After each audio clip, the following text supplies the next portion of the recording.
Welcome to Dark Frame.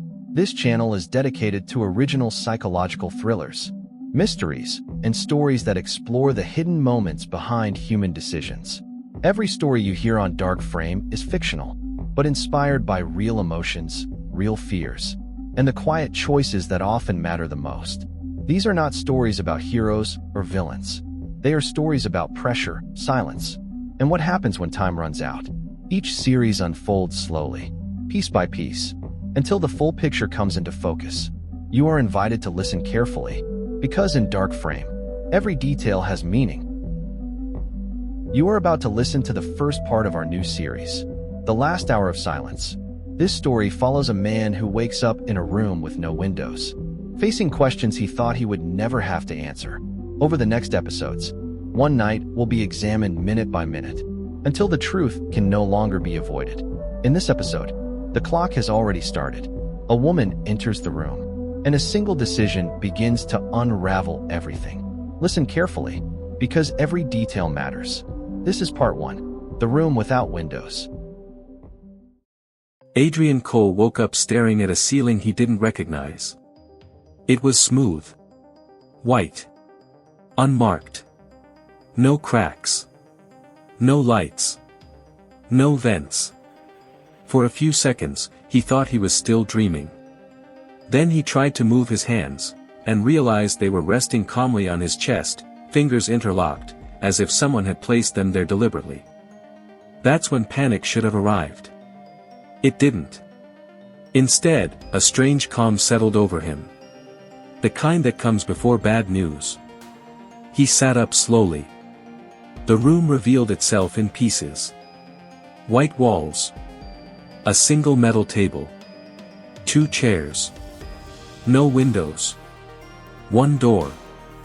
And a digital clock mounted high on the wall. 8:17. Adrian frowned.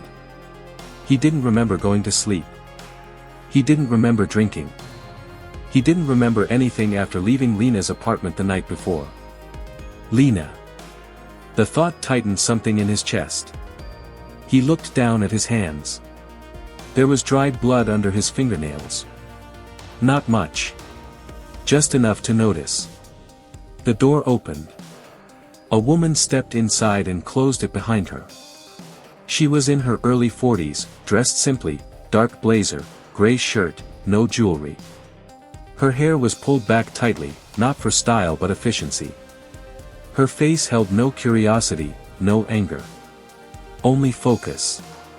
She sat across from him and placed a leather folder on the table.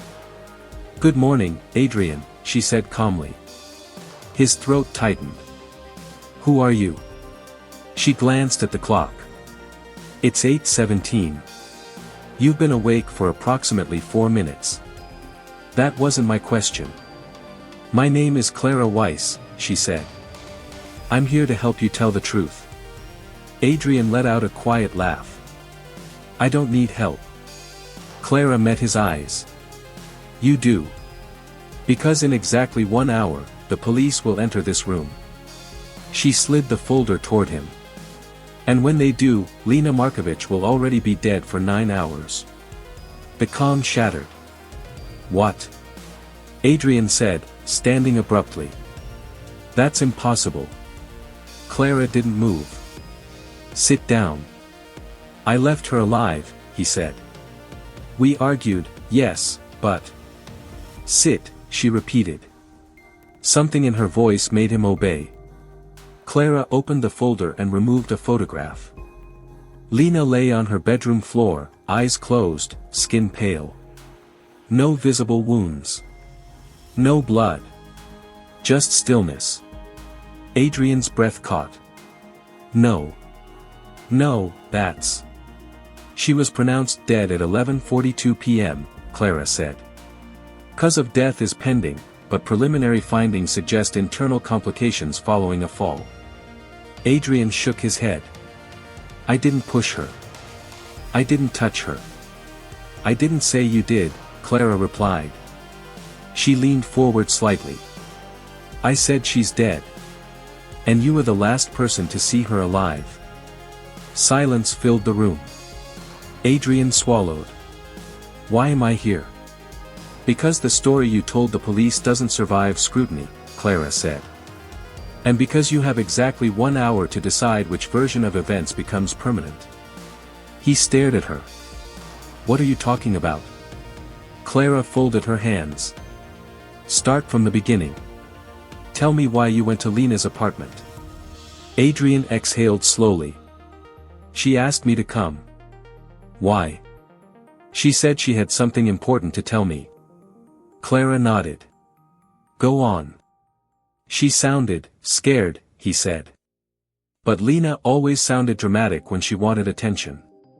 Clara raised an eyebrow. You're minimizing her. I'm being honest.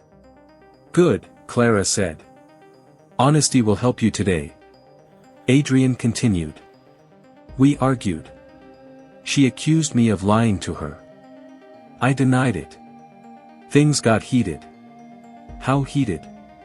No shouting, he said quickly. No violence.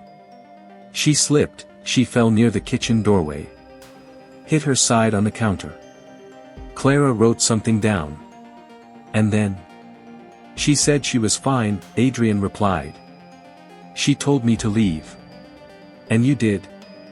Yes. Clara looked at him steadily. At what time?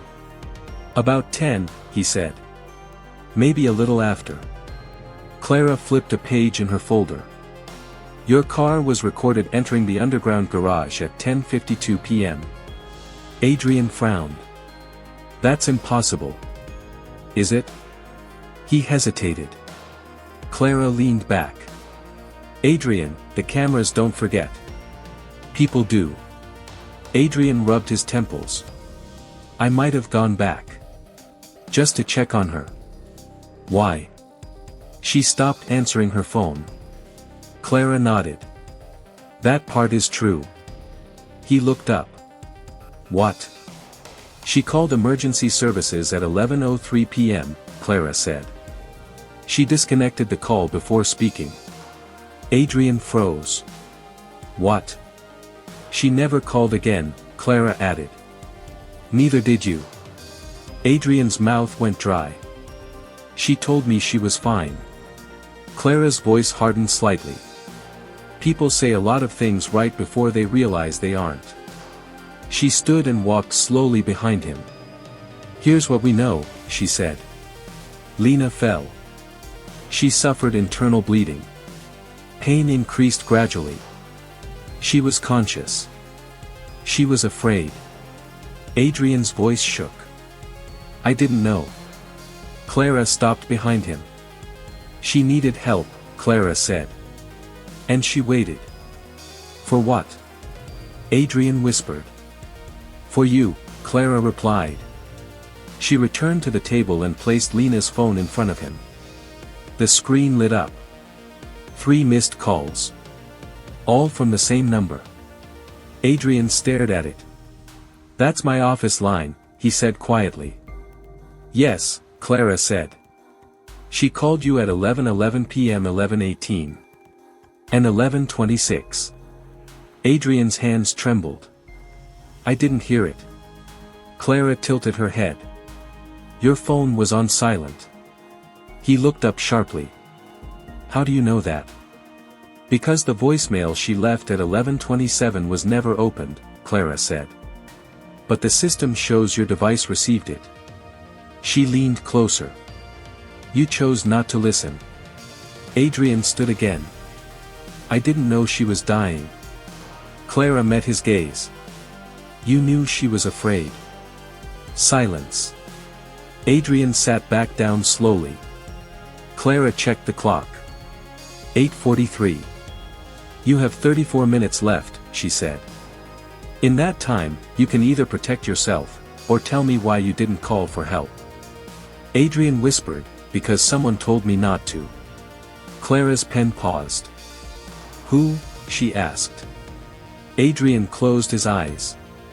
And for the first time since waking up in that room, he realized this wasn't about what he had done, but about who had been listening.